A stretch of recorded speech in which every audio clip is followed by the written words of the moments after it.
Ashtanga Baides y estoy acá para celebrar el Día Internacional del Yoga, una celebración muy importante a la que nos invitó la Embajada de la India.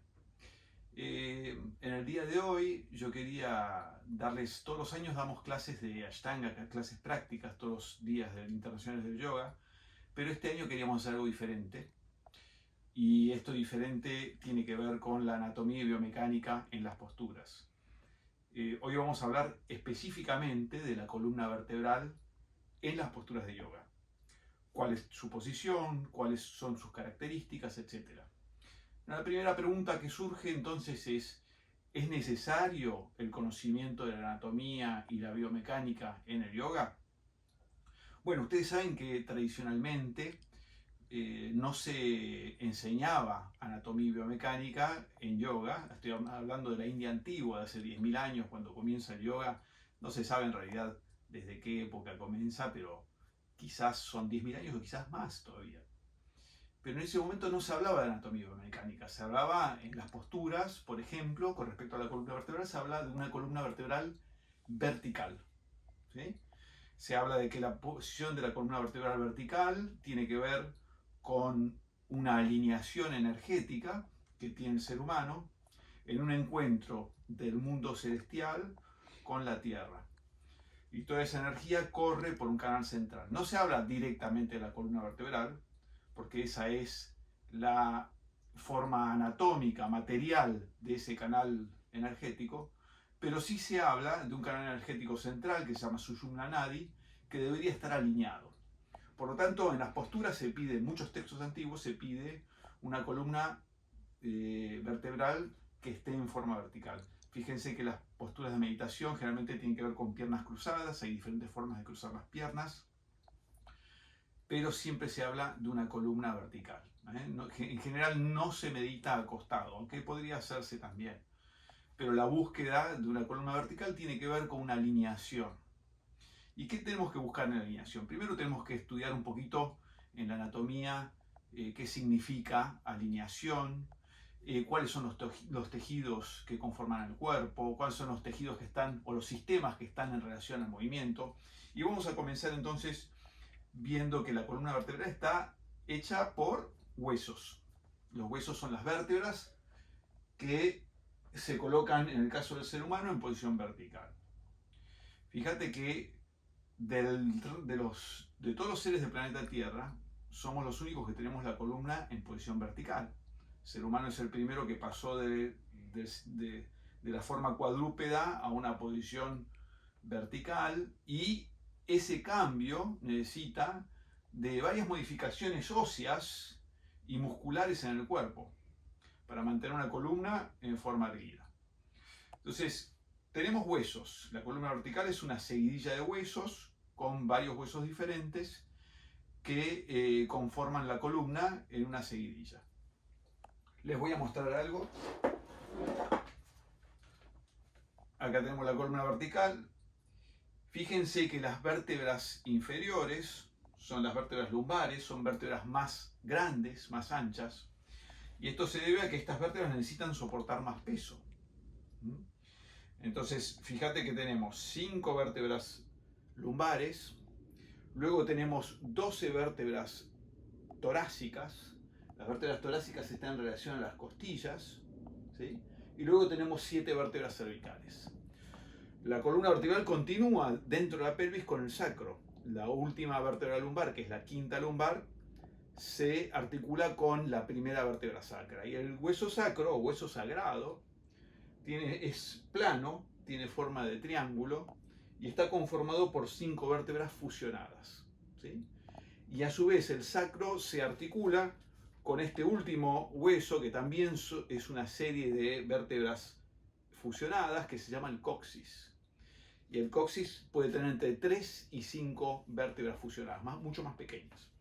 Entonces fíjate que si vos mirás la columna vertebral de frente, que la ves recta, a menos que haya una escoliosis, no sé si Joaquín, este es mi amigo Joaquín, no sé si tiene una escoliosis, si se ve de frente, pero de frente tendría que tener una forma más o menos recta, y de costado tiene curvaturas. Vamos a ver un poquito más este tema. Entonces tenemos 3 vértebras fusionadas en el coxis, 5 vértebras fusionadas en el sacro, 5 vértebras articuladas en la zona lumbar, 12 en la zona torácica y 7 vértebras cervicales, ¿sí? En el medio de estas vértebras nosotros tenemos estos dispositivos cartilaginosos que se llaman discos intervertebrales. Los discos intervertebrales no son hueso, es decir, no son sólidos como son las vértebras, por ejemplo, y tienen una cierta, le proporcionan a la columna una cierta amortiguación y le dan una muy buena capacidad de movimiento. Quizás entre segmento y segmento no haya tanto movimiento, pero la suma de todos los segmentos hace el movimiento holístico de la columna vertebral. Los discos intervertebrales, como les dije, son cartílagos, pero a su vez están rellenos de líquido. Hay un líquido que el cartílago está lleno de líquido, que está dentro del cartílago. Y este líquido es muy importante, la hidratación entonces de los cartílagos es algo súper importante, que vamos a ver en un ratito. Por detrás vamos a ver que la columna, si yo la miro de costado, voy a ver que la columna tiene los cuerpos vertebrales, que son estos como tambores que se encuentran entre los discos intervertebrales. Y por detrás de la columna tiene como espinas, se llaman apófisis. Hay apófisis transversas, que son las que van hacia los costados, y una apófisis espinosa, que es la que va hacia atrás. Cuando vos te tocas la columna, o ves la columna de alguien delgado, por ejemplo, vas a ver las puntitas que se ven, son las apófisis espinosas. Resulta que la columna vertebral tiene dentro, no solamente es un dispositivo de huesos y cartílagos, sino que dentro de ella tiene un canal. Este canal va detrás de los tambores y entre las apófisis espinosas. Es un canal por donde penetra la médula vertebral. La médula vertebral es una continuación del encéfalo y a cada lado de articulación entre vértebra y vértebra, la médula espinal libera un par de nervios, uno hacia la derecha y uno hacia la izquierda, que inervan diferentes partes del cuerpo. La inervación, acordate que es una inervación aferente que recibe sensaciones, y una eferente que es motora. Es decir, a través de los nervios se mueven los músculos, pero también sentís. Entonces hay como dos vías. Mover los músculos es una vía eferente hacia afuera y percibir es una vía aferente hacia arriba, que es donde vienen las sensaciones. Todas las sensaciones físicas que tenés vienen a través de estos nervios que entran en la médula, que van al encéfalo. Muy bien, entonces estas espinas que nosotros tenemos en la parte posterior tienen como función, o sea, en ellas hay un montón de músculos que se insertan en las espinas y tienen la capacidad de movilizar la columna vertebral, ¿sí? Entonces, más o menos podemos decir que la parte frontal de la columna vertebral sirve para soportar el peso y la parte posterior sirve para que ciertos músculos se inserten en ella y tengan la capacidad de movilizarla. Muy bien. Nosotros dijimos, fíjate que la columna vertebral termina, como dijimos, en el sacro, y el sacro se articula a estos dos huesos que se llaman coxales. Coxal izquierdo y coxal derecho. A su vez el coxal tiene tres partes: ilion, pubis e isquion. Los isquiones, ¿viste? Por donde los huesitos de sentar. Pero fíjate que la pelvis, el sacro y los dos coxales forman la pelvis, se unen en el medio a través de la sínfisis pubiana, y en estas dos articulaciones, que son las articulaciones sacroilíacas, tiene como una forma de maceta, tiene como una forma de cuenco, vamos a decir. Y depende de la posición que tome este cuenco, también va a depender de la posición de la columna. Es decir, si el cuenco se inclina mucho hacia adelante, la columna vertebral va a tener que realizar una curvatura excesiva en la zona lumbar. Y si el cuenco se inclina mucho hacia atrás, la columna lumbar va a quedar rectificada, va a haber una recta. También van a cambiar las curvaturas superiores, es decir, la curvatura torácica y la curvatura cervical. Si nosotros vemos, como les dijimos, de frente la columna es recta, pero de costado tiene curvas. ¿Y para qué tiene curvas la columna vertebral? ¿Es necesario en yoga rectificar por completo la columna vertebral? Bueno, esto es un primer dato muy importante para vos, practicante o profesor de yoga. La columna necesita tener curvaturas. Las curvaturas le dan a la columna 10 veces más resistencia de lo que tendrían si no tiene curvaturas. ¿Nosotros nacemos con curvaturas? No, no nacemos con curvaturas. Cuando nosotros estamos dentro de la panza de mamá, el bebé tiene una sola curvatura, que es la posición fetal, ¿sí? Con el cuello hacia adelante, la cabeza hacia abajo, los brazos protegiendo el cuerpo, las rodillas cerca del pecho, ¿sí? Entonces el cuerpo tiene una sola curvatura. La columna está solamente en una forma de C, ¿eh? Es una gran cifosis, se llama eso. Y luego al nacer el bebé empieza a hacer una fuerza con la cabeza, ¿viste? Cuando es chiquitito y está acostado panza abajo y levanta la cabeza y hace fuerza, empieza a fortalecer los músculos del cuello y estos músculos del cuello levantan la cabeza y al fortalecerse van creando la primera curvatura que surge después de la cifosis generalizada embrionaria, que es la curvatura cervical.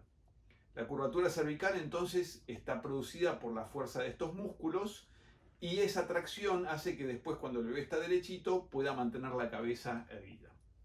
La curvatura cervical está muy en relación al contacto con la mamá. Entonces cuando el bebé mama y mira a la mamá por primera vez se encuentra con otro ser, se da cuenta que no es el único en el universo, que hay una mamá, que hay otro ser, ¿sí? Entonces la curvatura cervical puede llegar a estar en relación al contacto con otro. La curvatura cervical es súper importante. Si no tuviéramos curvatura cervical, nuestros discos intervertebrales sufrirían muchísimo. Y ahora vamos a ver estos tipos de problemas que podemos llegar a tener. Por último, la próxima curvatura que aparece, la última curvatura que aparece en la columna vertebral es la curvatura lumbar. ¿Cuándo aparece la curvatura lumbar? Bueno, cuando el bebé empieza a gatea, la panza empieza a colgar hacia abajo y va creando la curvatura lumbar. Luego el bebé se empieza a poner de pie y la curvatura lumbar le va a dar la posibilidad de estar de pie. Si no tuviera curvatura lumbar, el bebé caería para abajo, ¿sí? Entonces necesita esa curvatura porque fíjate que la pelvis está para adelante. Entonces se necesita una curvatura así para mantener el peso un poquito para atrás, ¿sí? Entonces la curvatura lumbar es específica, en el reino animal no existe. En el reino animal, por ejemplo, la curvatura cervical la tienen los mamíferos, que son los mamíferos son seres que se contactan con otro, que tienen emociones y que se relacionan con los demás. Los reptiles no tienen curvatura cervical, por ejemplo. Y la curvatura lumbar únicamente la tiene el ser humano. Y se debe a la posición bípeda, a la posición de pie, a mantener el cuerpo en equilibrio cuando estás de pie. Es decir, es fundamental, la curvatura lumbar es fundamental, ¿sí? Bueno, entonces si vemos que las curvaturas son importantes y que no debemos perderlas, primero porque mantienen el cuerpo en posición vertical cuando estoy de pie, después porque le dan a la columna 10 veces más resistencia de que si no la tuvieran, la pregunta que nos queda hacernos es, entonces las curvaturas de la columna vertebral son fundamentales, ¿verdad? Sí, así es, son fundamentales. Y el trabajo en yoga no es aplanar por completo la columna vertebral. La gran pregunta sería entonces, ¿cuál es el trabajo en yoga? ¿Qué es lo que yo debería hacer en yoga en la columna? Bueno, ya vimos que aplastar las curvaturas no es el trabajo en yoga, ¿sí? El trabajo en yoga va a ser que las curvaturas mantengan un rango normal. Es decir, que no estén demasiado curvadas ni demasiado rectas, ¿sí? Entonces el trabajo en yoga va a ser diferente según el alumno. Si el alumno tiene una curvatura rectificada, por ejemplo unas lumbares rectificadas, las lumbares rectificadas significarían esto, significarían una pelvis retrovertida, ¿sí? Una cola para adentro, ¿sí? Eso no va a estar bueno. Yo voy a tener que volver a tener una curvatura lumbar. Y para ello es muy probable que yo tenga que alargar los músculos que están en la parte posterior de los muslos, ¿sí? Ya vamos a ver que hay una relación entre los muslos y la columna. ¿A través de qué está esta relación? A través de este dispositivo que está en el medio, que es la pelvis. porque los músculos de las piernas se insertan en la pelvis y la posición de la pelvis indica las curvaturas de la columna. Ya vimos, por ejemplo, si la pelvis está muy para adelante, va a haber mucha curvatura. En este caso, si un alumno tiene demasiada curvatura, esto se llama hiperlordosis. Y esto se llama rectificación lumbar. Si el alumno tiene mucha curvatura, es muy probable que estos músculos que están en la parte de adelante de las piernas, que son los músculos que están en la parte de adelante de los muslos, estén tensos o acortados. ¿Sí? Si esos músculos están tensos o acortados, van a tirar la parte de adelante de la pelvis hacia adelante y esto va a crear demasiada curvatura. Entonces, fíjate que podemos decir que un alumno que tiene una hiperlordosis, es decir, demasiada curvatura lumbar, es muy probable que tenga los músculos de adelante de los muslos acortados. Por lo tanto, nuestro trabajo en yoga va a ser alargar los músculos de los muslos para normalizar la curva. ¿Sí? Fíjate qué interesante, porque no es que tenemos que trabajar directamente sobre la zona afectada, sino sobre otra zona, que es el frente de los muslos, para tener una curvatura normalizada en la zona lumbar. Y al revés, lo contrario, si nosotros tenemos poca curvatura, si hay poca curvatura en la columna lumbar, es muy probable que es porque hay músculos que se insertan en los isquiones que si están acortados, tiran para abajo de los isquiones y eso va a hacer que la columna esté más rectificada. ¿Sí? Por lo tanto, una columna rectificada un alumno que tiene una curvatura lumbar rectificada debería trabajar la elongación de los músculos de la parte posterior de los muslos. Y cuando hablamos de los músculos de la parte posterior de los muslos, hablamos de los glúteos y de los isquiosurales. Normalmente se les llama isquiotibiales, pero la palabra correcta es isquiosurales o isquiocrurales, también se le puede decir. Porque no van a la tibia, el bíceps femoral, que es uno de ellos, va al peroné, entonces se llaman así, se deberían llamar así. Entonces, ¿qué quiere decir esto? A un alumno que tiene una rectificación lumbar, le vamos a dar todas posturas que le hagan que sean flexiones hacia el frente, que le permitan estirar la parte posterior.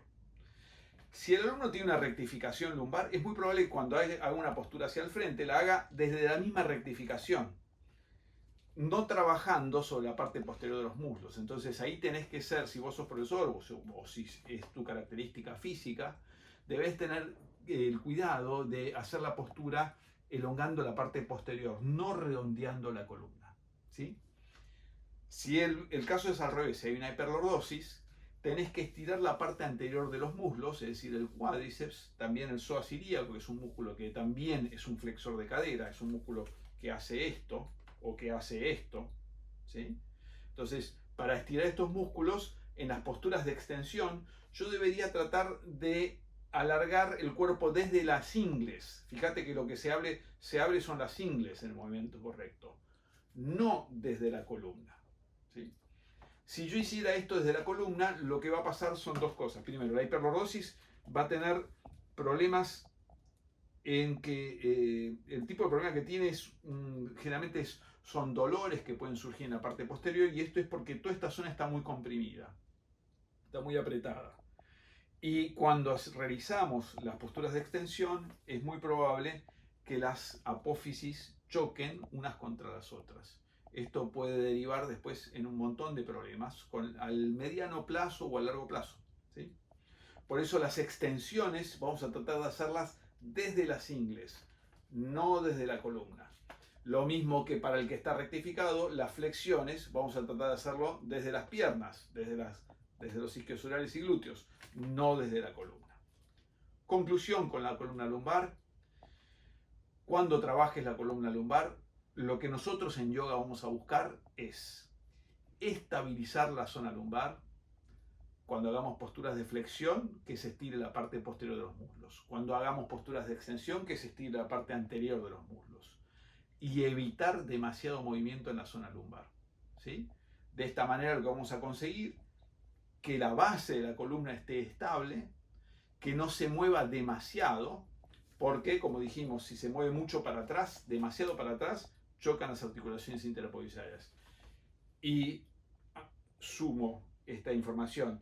Si la columna aprieta mucho para adelante, se aprietan mucho los discos intervertebrales. y los discos intervertebrales pueden causar, algo que voy a explicar en un ratito, pueden causar, apretar los discos intervertebrales puede causar que estos discos se deshidraten y crear al mediano o largo plazo discopatías, todo tipo de discopatías que pueden ser muy nocivas para la salud, ¿sí?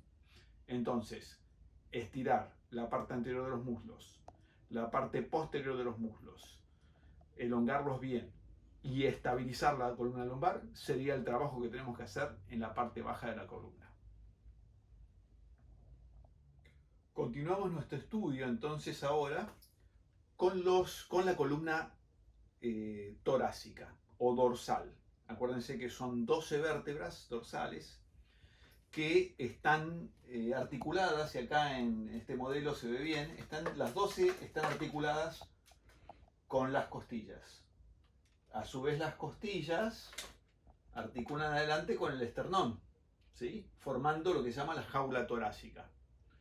El piso de esta zona es un músculo con forma de bóveda que se llama diafragma, donde descansa el corazón, y por debajo tenemos el hígado, el corazón, y tenemos los pulmones acá adentro, sí, obviamente. Y acá sobre la derecha tenemos, y sobre la derecha y hasta el medio, más adelante todavía, tenemos el hígado, un órgano muy muy grande, y el estómago, y los órganos abdominales, ¿sí? Entonces el diafragma diferencia el tórax, divide, separa el tórax del abdomen, dentro del torso. Las vértebras torácicas, fíjate que son más pequeñas y tienen menos movimiento que las vértebras lumbares. Ahora, si hablamos de movimientos de la columna vertebral, vamos a nombrarlos, así nos vamos dando cuenta qué es lo que tiene cada sección y cómo se mueve la columna. El movimiento que tiene la columna es de flexión. Esto es flexión, cuando me voy para adelante, ¿sí? Esto es extensión, cuando me voy para atrás, la columna se va para atrás, ¿sí? Tenemos una inclinación lateral hacia derecha o hacia izquierda, ¿sí? Y también tenemos el movimiento de torsión, que es girar para un lado y girar para el otro, ¿sí? Ahora, hay otro movimiento del que no se menciona mucho en los libros de anatomía antiguos o libros de anatomía que no son de yoga, que es un movimiento específico del yoga, y es el movimiento de elongación axial de la columna. ¿Qué significa elongación axial de la columna? Que la punta se va para arriba y la parte de abajo se va para abajo. Si los pies están en el piso, eso no va a ser posible, pero hay una fuerza hacia abajo. Es decir, se elonga axialmente, quiere decir en su propio eje, se alarga en su propio eje. La elongación axial de la columna es un movimiento que rara vez uno va a hacer en la vida de todos los días. De hecho, en general, lo que nosotros recibimos, que es la fuerza de gravedad, está aplastando continuamente a la columna vertebral hacia abajo. Y esto lo que hace es que aumenta las curvaturas, ¿sí? La elongación axial disminuye las curvaturas. Dijimos, no siempre queremos disminuir las curvaturas, pero si yo busco en una curvatura aumentada, lo que voy a buscar es una disminución, y lo que yo voy a buscar es una elongación axial, porque la elongación axial es algo que uno va perdiendo con el tiempo, porque la fuerza de gravedad va teniendo su efecto en el tiempo, y generalmente las columnas de alguien mayor está bastante aplastada. De hecho, la gente con el tiempo empieza a medir 1 centímetro, 2 centímetros menos, 3 centímetros menos, o más todavía. Entonces, la elongación axial es algo que voy a buscar. Primero, por el tema de las curvaturas. Y segundo, por algo muy muy importante, que es los discos intervertebrales. Cuando la fuerza de gravedad presiona sobre los discos intervertebrales empiezan a disminuir de espesor. Esta disminución de espesor se debe a que la presión de la fuerza de gravedad los va apretando y los discos van perdiendo líquido. ¿Se acuerdan que dije que los cartílagos tienen, los discos intervertebrales son cartílagos que tienen líquido? ¿Sí? Entonces, hay un proceso de hidratación de los discos que se da durante el día, que es el siguiente. A la noche vos te acostás y estás en esta posición. Así que no hay fuerza de gravedad sobre la columna porque estás en posición horizontal. Cuando estás en posición horizontal, los discos intervertebrales se hidratan. Entonces a la mañana te levantás, estás todo el día con la fuerza de gravedad, y durante el día los discos intervertebrales se deshidratan. A la noche, cuando estás acostado, se hidratan, y durante el día se deshidratan. Entonces, algo muy interesante, y lo podés comprobar vos en tu casa, a la mañana en general me dice entre 1 centímetro y 2 centímetros más que a la noche. Y esto es porque los discos están bien hidratados. Como yo les dije, un problema que nosotros tenemos, la humanidad tiene por la posición de la columna vertebral en forma vertical, es la deshidratación de los discos. Y la deshidratación continua, este proceso se llama imbibición. Este proceso que se hidratan de noche y se deshidratan durante el día por la fuerza de gravedad. Este proceso empieza a ser cada vez menos efectivo. Entonces, por lo general, la columna va perdiendo hidratación. Los discos intervertebrales van perdiendo hidratación. Y cuando pierden hidratación, pierden altura. Cuando pierden altura, la columna, los huesos empiezan a tocarse entre sí en algunos casos. En algunos casos inclusive empiezan a fusionarse, las vértebras empiezan a fusionar entre sí. Se pierde movilidad y un montón de otros problemas que pueden surgir con el tiempo. Entonces, el trabajo para todos los seres humanos es hidratar los discos intervertebrales. ¿Cómo podemos hidratar los discos intervertebrales? Bueno, tenemos dos formas. Hay dos movimientos que hidratan los discos intervertebrales. Y la combinación de esos dos movimientos es la mejor de todas. El primer movimiento, la elongación axial de la columna, es decir, alargar axialmente la columna. Es decir, cada vez que hagas una postura de yoga, alargar la columna, ¿sí? Por ejemplo, una trikonasana, tratar de alargar la columna. Alargar, sacar la punta de la cabeza lejos del cuerpo. Estirar la columna lejos, ¿sí? Esa elongación axial va a crear espacio para que los discos intervertebrales se hidraten. Cuando se crea ese espacio, todos los líquidos que están alrededor vuelven a los discos intervertebrales, ¿sí? Ese es el primer movimiento. El segundo movimiento es la extensión. Fíjate que durante la flexión los discos intervertebrales se aprietan, pero durante la extensión se apoyan sobre las apófisis espinosas y se abren los discos intervertebrales. Entonces, todas las posturas que tienen que ver con ir para atrás abren los discos intervertebrales. Acordate que los discos intervertebrales están adelante en la columna, ¿sí? Abren los discos intervertebrales. Entonces, por ejemplo, acostarte sobre una pelota o todo lo que son las posturas de extensión rehidratan los discos. Entonces tenés dos movimientos, la elongación axial y la extensión. Si vos combinás las dos, es lo mejor que podés hacer. Por ejemplo, vos cuando te acostás sobre una pelota, esas pelotas inflables grandes, vos al acostarte, todas las vértebras migran en sentidos contrarios, ¿sí? Entonces la columna se extiende, vos te acostás de espaldas en la pelota, ¿no? La columna se extiende y además se elonga axialmente. Esa sería la mejor forma de hidratar los discos. Muy bien, entonces continuamos con la explicación de la columna torácica. La columna torácica, entonces, como les decía, tiene menor movimiento que la columna lumbar, pero tiene un movimiento que es diferente. La columna lumbar tiene mucha flexión y mucha extensión. Y nosotros lo que tenemos que buscar acá es más bien estabilizarla, no darle más movimiento, ¿sí? En cambio, la columna torácica, como está articulada con las costillas y encerrada en la jaula costal, tiene muy poca movilidad en general, ¿sí? Entonces, lo que necesitamos es movilizar más la zona torácica. Digamos, necesitamos mover más la zona torácica y menos la zona lumbar. En cuanto a la zona torácica, el movimiento tiene poco movimiento de extensión, hay poco movimiento de extensión y poco de flexión. Y esto se debe a la articulación con las costillas y el esternón. Pero tiene mucho movimiento de torsión. Entonces, todo lo que sean torsiones en yoga deberían salir de la zona torácica, ¿sí? No de la zona baja, sino de la zona torácica. Es decir, trata siempre en las posturas de torsión de elevar la columna para girarla, no de flexionar la columna para girarla, no haciendo la flexión desde abajo, la torsión desde abajo, sino desde la zona alta de la columna torácica. Un movimiento muy importante, en general, el problema que tenemos en esta curvatura torácica es caer hacia adelante, ¿sí? Y en muchos casos se forma como una especie de joroba, que es lo que se llama la hipercifosis.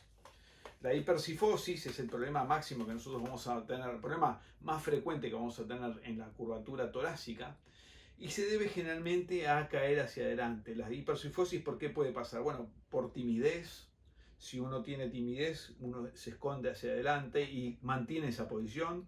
Por tanto tiempo mantiene esa posición, el cuerpo queda fijo en esa posición. Entonces, uno debería tratar de abrir el tórax. Lo que en yoga se habla bastante de abrir el corazón, ¿sí? Abrir el frente. Cuando uno quiere cerrar el corazón, puede crear una hipercifosis. También la hipercifosis puede surgir por problemas alimenticios, por alergias alimenticias, por ejemplo, por inflamación en la zona digestiva. Eso hace, cuando hay inflamación y hay dolor, el cuerpo lo que hace es tratar de presionar, porque la presión disminuye el dolor. ¿Viste cuando vos te lastimás algo y te agarrás y te apretás? Claro, porque eso es porque cuando vos presionás la zona, disminuye, los sensores de presión disminuyen a los sensores de dolor. Entonces, si nosotros tenemos un dolor crónico en la zona del abdomen, lo que vamos a hacer es presionar con el cuerpo la parte esta del abdomen para evitar que ese dolor continúe. Entonces, ¿qué es lo que hacemos? Empujamos la columna hacia el frente y creamos un aumento de la curvatura torácica, creando una hipercifosis. También la hipercifosis puede deberse como les decía, a timidez o por malos hábitos posturales, es decir, estar mucho tiempo sentado en un escritorio o en un sillón o en sobresillas, ¿sí? Entonces, el trabajo en yoga generalmente en la zona torácica va a ser el de extender la zona torácica. Ahora quiero que veas que es mucho más fácil para la columna extender es ir para atrás, ¿sí? Algunas veces le dicen retroflexión, pero la palabra correcta es extensión.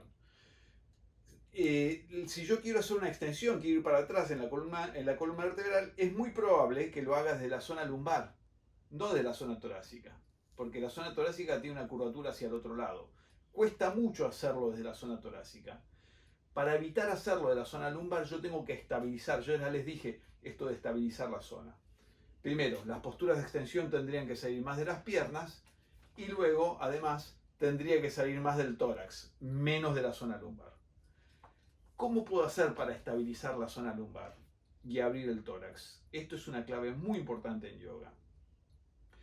La estabilización de la zona lumbar se va a dar por dos cuestiones. Uno, por un psoas ilíaco fortalecido. Y la explicación de fortalecer el psoas ilíaco excede los 55 minutos que tenemos de explicación sobre anatomía y biomecánica en el Día del Yoga 2022. Pero vamos a concentrarnos un poquito más en otro grupo muscular que te puede ayudar a estabilizar la zona lumbar y es los músculos abdominales.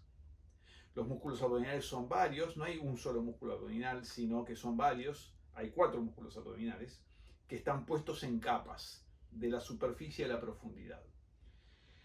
En general nosotros nos imaginamos los músculos abdominales como algo que están acá adelante, pero los músculos abdominales están a los costados y llegan casi hasta la columna. De hecho, el tejido conectivo que continúa a los músculos abdominales llega hasta la fascia toracolumbar, hasta la zona baja. Es decir, tenés que visualizar a los músculos abdominales como músculos que hacen una faja alrededor del abdomen, ¿sí? Vos podés apretar esa faja. De hecho, hay un músculo que se llama abdominal transverso que corre de esta manera, que es capaz de contraer esa faja. Cuando esa faja se contrae, el músculo abdominal transverso se contrae, se produce mayor presión dentro del abdomen. Si nosotros tenemos mayor presión dentro del abdomen, de alguna manera inmovilizamos indirectamente la zona lumbar, la columna lumbar. ¿Sí? La inmovilizamos porque le damos mucha presión acá adentro. Entonces tiene menos capacidad de movimiento. Entonces, una muy buena forma de trabajar todo lo que son las posturas de extensión es apretar la panza. ¿Sí? Esto va a hacer, el apretar la panza aumentará la presión intraabdominal y estabilizará la zona lumbar. De manera que nosotros al estabilizar la zona lumbar vamos a tener más capacidad de extender la zona torácica y en las posturas de extensión y llevar las piernas hacia atrás, lo que se llama la extensión de las caderas. Muy bien, vamos a continuar entonces nuestro estudio. Por último, vamos a hablar de las vértebras cervicales. Si vos mirás las vértebras cervicales, si las mirás de costado, vas a ver que son muy, muy finitas las vértebras cervicales. Son 7 vértebras. Las primeras 2 tienen características muy particulares, no vamos a hablar hoy de ellas, pero sí son muy importantes para la forma en que la cabeza, el cráneo, la cabeza se asienta sobre la columna vertebral.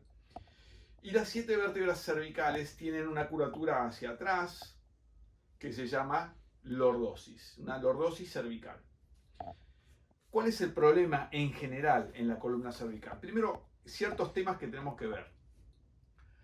La columna cervical, como yo te muestro, son vértebras muy chiquitas. Y fíjate que los discos intervertebrales son muy, muy pequeños. Comparar esto, que mide, no sé, 3 milímetros, 4 milímetros de espesor, compararlo a esto, es el doble o el triple de espesor. ¿Y esto qué quiere decir? Que la columna puede sostener mucho peso en la parte de abajo, pero no puede sostener mucho peso en la parte de arriba.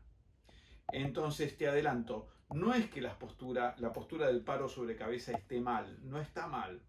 Vamos a ver ahora bien cómo hacerla. Lo que sí tenés que saber es que las vértebras no están preparadas para sostener el peso del todo el cuerpo. Anatómicamente no están preparadas. Eso no quiere decir que vos tengas, si vos tenés la zona cervical con una buena curvatura cervical y además tenés una buena musculatura en el cuello, no va a haber ningún problema en poner todo el peso sobre la cabeza, ¿sí? Si vos ves fotos de gente que pone todo el peso sobre la cabeza, no quiere decir que esté mal. Pero si tu cuello no está en esas condiciones, y ahora vamos a ver por qué puede no estar en estas condiciones. En principio podemos decir que porque la musculatura no está desarrollada, la musculatura del cuello. Yo la tengo que ir desarrollando de a poco con las posturas, o sea, de a poquito ir poniendo peso sobre la cabeza, no todo el peso. Por eso, con las posturas de paro sobre cabeza, todo el peso tiene que estar sobre los brazos, no sobre la cabeza.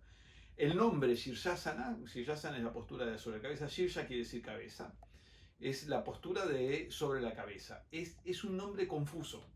Yo pienso que habría que cambiárselo el nombre, porque el peso no debe estar sobre la cabeza, debe estar 90% sobre los brazos, 10% sobre la cabeza. Y solo aquellos alumnos muy avanzados que tienen una musculatura cervical muy buena y una muy buena posición de las vértebras cervicales, las dos cosas tienen que tener, pueden poner el peso entero sobre la cabeza. Hay posturas que van directamente sobre la cabeza, sí, pero es una práctica avanzada. Entonces, yo digo que lo importante es que haya una buena curvatura cervical. ¿Por qué?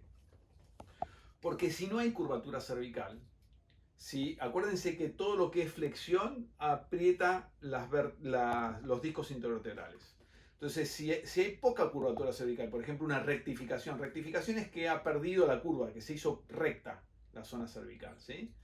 Si hay una rectificación cervical, los discos intervertebrales están muy apretados. Y si yo encima le pongo todo el peso sobre la cabeza, los discos intervertebrales van a recibir demasiada presión.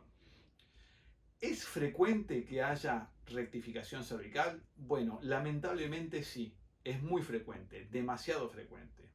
¿Y a qué se debe que haya rectificación cervical? Bueno, si yo tengo mucho tiempo el rostro mirando para abajo, perdí la curvatura cervical, la curvatura se rectificó, ¿sí?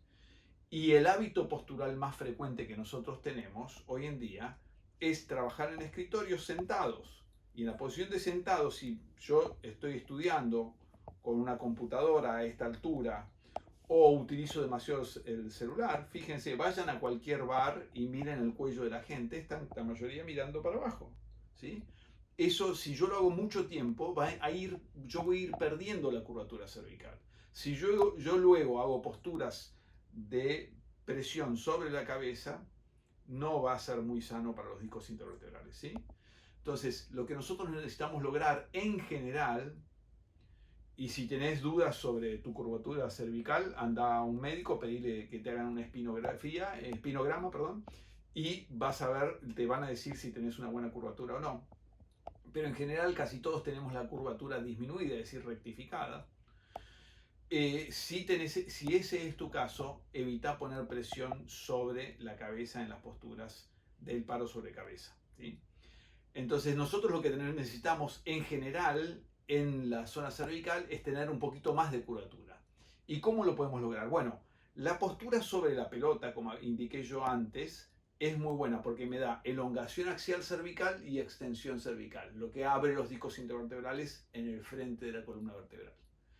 Otra forma que puedes hacer es poner una toallita de mano hecha como un rollito y ponértelo debajo del cuello y acostarte, justo debajo del cuello y acostarte, y vas a sentir que se alargan los músculos, por ejemplo estos músculos acá que se llaman esternocleidomastoideos, y todos los músculos supraioideos e infraioideos que están por sobre y por debajo de la garganta. Todos estos músculos al abrirse se dejan de tironar la columna para adelante y vuelve la curvatura cervical. ¿Es posible mejorar las curvaturas de la columna? Es muy posible mejorarlas. ¿Cómo? Primero, practicando posturas de yoga, pero practicándolos alineadamente con estos conceptos que yo les estoy dando. Y también mejorando tus hábitos posturales. ¿Cómo puedes mejorar los hábitos posturales? Bueno, mayormente la posición en que el cuerpo más toma es la posición de sentado. Casi todos trabajamos sentados en escritorios, etcétera, o manejando autos, y después llegamos a casa y nos tiramos en el sillón, también otra vez en esta forma. Entonces, mejorar los hábitos posturales sería sentarnos derechos, por ahí poniéndonos un almohadoncito debajo de la parte baja de la columna para estar derechitos, ¿sí? Y si trabajas con computadoras o teléfonos, tratar de no estar tanto tiempo con la cara hacia abajo, sino si trabajas con una computadora, tratar de elevarla para tener la pantalla a la altura de tus ojos, ¿sí? No abajo, sino a la altura de tus ojos. Si te molesta el teclado porque te queda abajo, comprate un tecladito, subís la compu arriba de unos libros, te compras un tecladito y trabajas así con el monitor a la altura de tus ojos. Entonces, ya vemos que importante es mejorar los hábitos posturales y practicar posturas de yoga alineadamente. No movilizar demasiado la zona lumbar, más bien estabilizarla. Abrir en extensión la zona torácica para evitar la hipercifosis y abrir el corazón. Y lograr nuevamente una curvatura cervical. Veamos algunas posturas. ¿Cómo sería la mejor manera de trabajar alineadamente? Posturas de flexión, de extensión, de torsión y de inversión. Vamos a ver algunos ejemplos de cómo trabajar con la columna vertebral en las posturas de yoga. Para eso voy a incluir posturas de flexión, posturas de extensión, posturas de torsión y de inversión. ¿Sí? Vamos a ver un ejemplo de cada una.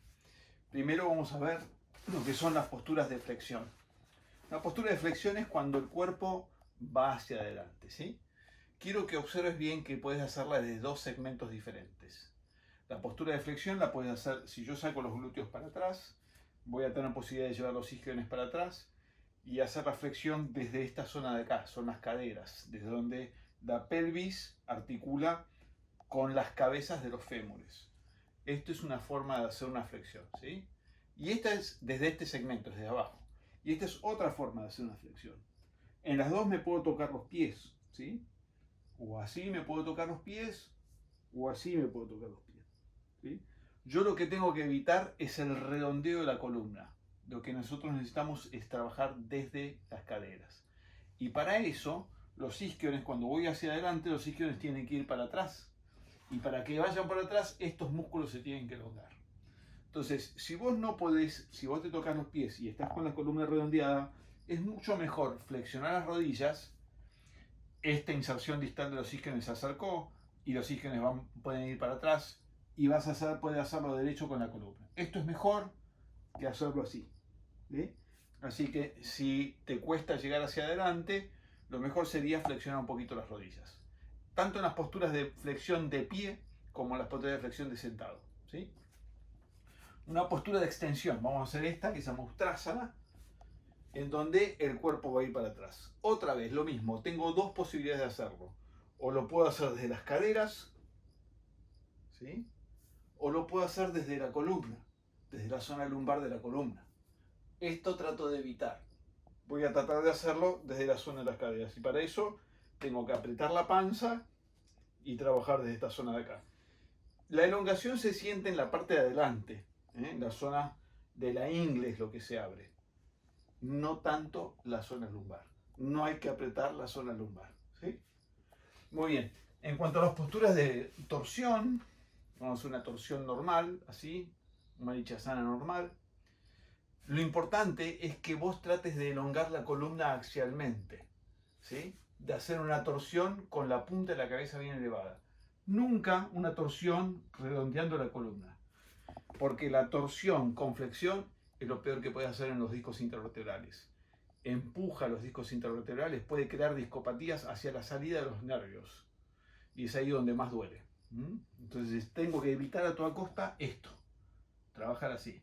Si no llego, bueno, llego menos, pero con la columna elevada siempre, ¿sí? Con el corazón elevado, la torsión. Muy bien. Por último vamos a ver las posturas de inversión. En una postura de inversión, por ejemplo, Sirsasana, nosotros hacemos el apoyo, enredamos los dedos y hacemos el apoyo con esta parte de la mano y el antebrazo y los codos, ¿sí? Y la punta de la cabeza en el centro de ese triángulo. Deberíamos siempre intentar de poner mucho más presión sobre los brazos que sobre la punta de la cabeza. ¿Cómo podemos hacer eso? Empujando fuerte los codos hacia el piso. Si ustedes se fijan, yo voy a poner las manos en esta posición.